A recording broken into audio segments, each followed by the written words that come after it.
Pernah tidak kamu merasa ada sesuatu yang aneh setiap kali gajian datang? Notifikasi saldo masuk, untuk beberapa menit rasanya lega. Setelah berminggu-minggu bekerja, akhirnya uang itu masuk ke rekening. Tapi anehnya, perasaan lega itu sekarang semakin pendek. Kadang bahkan belum sampai seminggu. Tagihan listrik, cicilan motor, kontrakan, pulsa, internet, makan, ongkos kerja, kebutuhan keluarga, dan tiba-tiba sebagian besar uang itu sudah menghilang. Yang tersisa hanyalah perhitungan. Berapa hari lagi menuju gajian berikutnya? Berapa banyak pengeluaran yang masih bisa ditunda? Dan apakah ada cukup uang untuk bertahan sampai akhir bulan?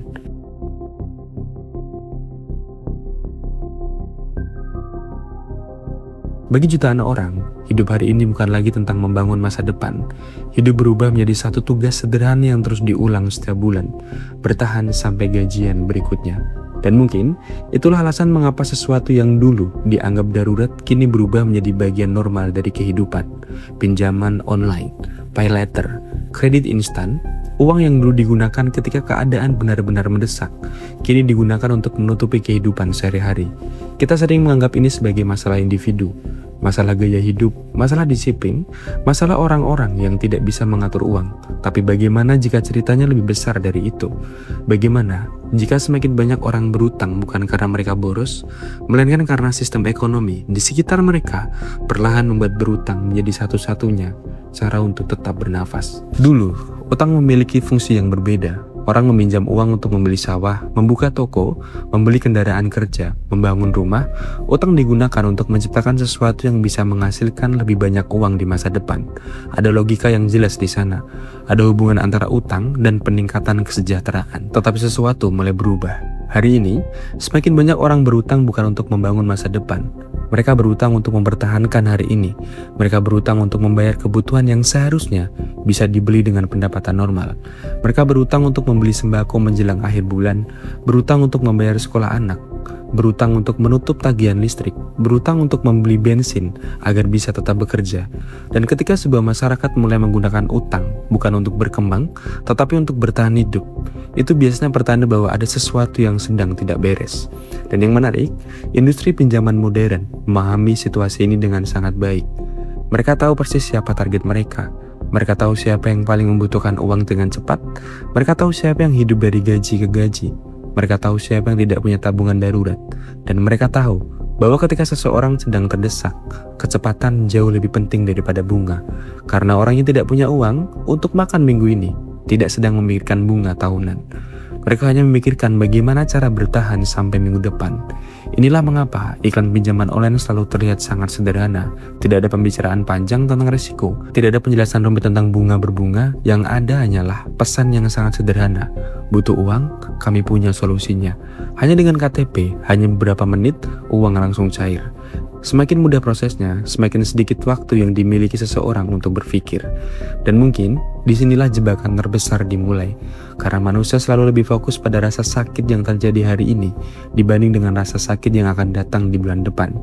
Jika seseorang tidak punya uang untuk membeli kebutuhan anak hari ini, maka biaya tambahan yang akan muncul bulan depan terasa seperti masalah yang jauh. Otak manusia memang dirancang seperti itu. Kita lebih takut pada ancaman yang ada di depan mata daripada ancaman yang masih berada di masa depan. Dan industri kredit modern dibangun di atas kelemahan psikologis ini. Mereka tidak menjual utang, mereka menjual rasa lega.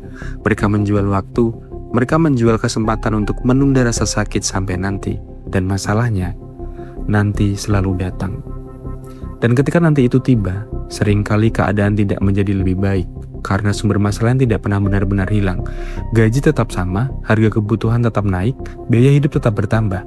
Dan akibatnya, pinjaman pertama mulai dibayar menggunakan pinjaman kedua. Pinjaman kedua ditutup menggunakan pinjaman ketiga, sampai akhirnya seseorang tidak lagi bekerja untuk membangun kehidupannya, dia bekerja untuk mengejar utangnya sendiri. Setiap bulan, sebagian hasil kerjanya langsung dipindahkan ke bunga, biaya layanan, dan cicilan. Dan tanpa sadar, masa depan yang seharusnya menjadi miliknya perlahan sudah dijual sedikit demi sedikit. Banyak orang suka mengatakan bahwa masyarakat terlalu konsumtif, bahwa orang miskin tetap membeli kopi, tetap membeli gadget, tetap nongkrong, dan tentu saja itu memang terjadi. Tetapi fokus hanya pada perilaku konsumtif sering membuat kita mengabaikan pertanyaan yang jauh lebih penting. Kenapa begitu banyak orang hidup tanpa ruang kesalahan? Kenapa satu biaya rumah sakit kecil bisa menghancurkan kondisi keuangan sebuah keluarga? Kenapa satu kehilangan pekerjaan bisa membuat seorang langsung jatuh ke dalam utang? Kenapa semakin banyak orang yang bekerja penuh waktu tetapi tetap tidak memiliki tabungan darurat yang cukup? Dan untuk menjawab pertanyaan itu, kita harus melihat matematika yang sebenarnya. Bayangkan seseorang dengan pendapatan setara UMR, setiap bulan dia membayar kontrakan, membayar listrik, membayar transportasi, membayar makan, membayar kebutuhan keluarga. Tidak perlu hidup mewah, tidak perlu membeli barang mahal, hanya hidup normal. Ketika semua pengeluaran dasar dijumlahkan, yang tersisa seringkali sangat kecil. Kadang hanya beberapa ratus ribu rupiah, kadang bahkan tidak ada sama sekali. Artinya, satu kejadian kecil saja bisa meruntuhkan seluruh keseimbangan keuangan mereka. Motor rusak, anak sakit, orang tua membutuhkan bantuan, harga bahan pokok naik, dan tiba-tiba seluruh anggaran bulan itu runtuh. Dan detik itulah, utang mulai terlihat masuk akal. Bukan karena orang tidak memahami resikonya, bukan karena mereka bodoh, bukan karena mereka malas, tapi karena alternatifnya seringkali lebih buruk. Dan ketika jutaan orang mulai mengambil keputusan yang sama secara bersamaan, kita tidak lagi sedang melihat kegagalan individu, kita sedang melihat gejala sebuah sistem. Karena kenyataannya, produktivitas manusia terus meningkat, teknologi semakin canggih, perusahaan-perusahaan menghasilkan keuntungan yang semakin besar, nilai pasar perusahaan naik triliun rupiah. Tetapi pertanyaan yang semakin sering muncul adalah, siapa yang sebenarnya menikmati hasil pertumbuhan itu? Karena bagi banyak pekerja, kehidupan terasa semakin mahal meskipun ekonomi terus bertumbuh. Mereka bekerja lebih lama, mereka lebih produktif, mereka lebih terhubung dengan pekerjaan dibanding generasi sebelumnya. Tetapi rasa aman finansial justru terasa semakin jauh. Inilah bagian yang jarang dibahas ketika kita berbicara tentang utang. Karena utang bukan hanya produk keuangan, utang juga cerminan distribusi kekayaan.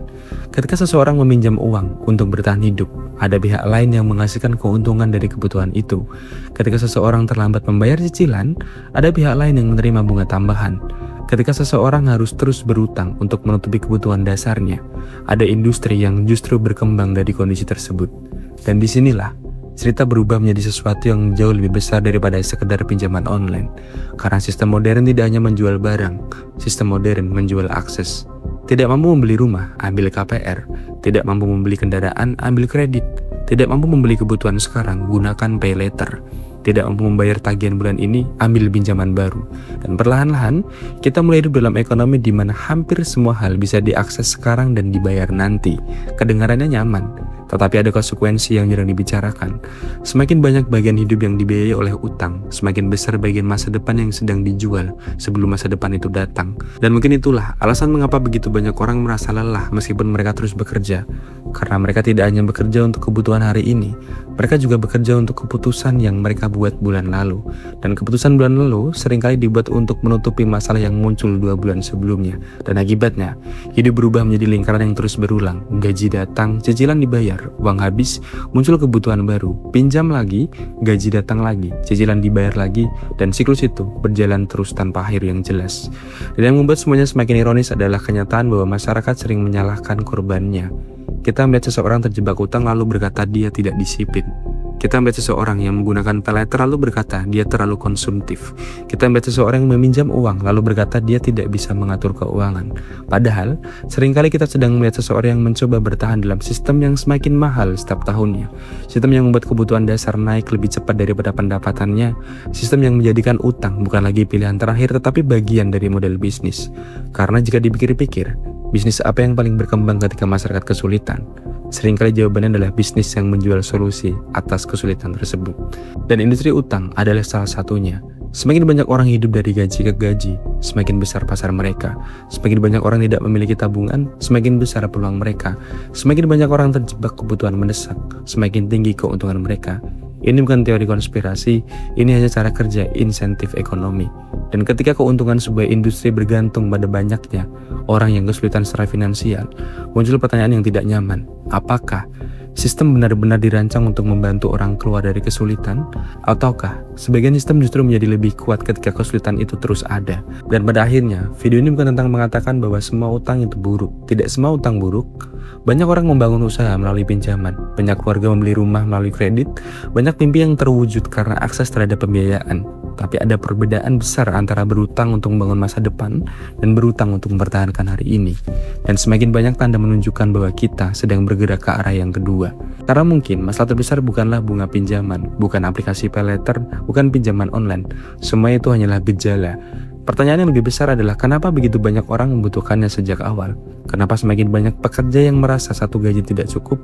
Kenapa bertahan hidup terasa semakin mahal meskipun ekonomi terus bertumbuh? Dan kenapa semakin banyak orang bekerja setiap hari tetapi tetap merasa satu langkah dari krisis keuangan? Karena jika jutaan orang terus menggali lubang untuk menutup lubang sebelumnya, mungkin masalahnya bukan lagi pada sekop yang mereka gunakan. Mungkin masalahnya ada pada tanah tempat mereka berdiri. Dan sampai pertanyaan itu terjawab, semakin banyak orang akan terus menjalani ritual yang sama setiap akhir bulan. Menunggu gaji, membayar cicilan, menghitung sisa uang, lalu berdoa semoga tidak ada pengeluaran yang tidak terduga sebelum gajian berikutnya datang. Dan mungkin pertanyaan yang paling menyedihkan dari semuanya adalah, apakah kita benar-benar sedang membangun masa depan?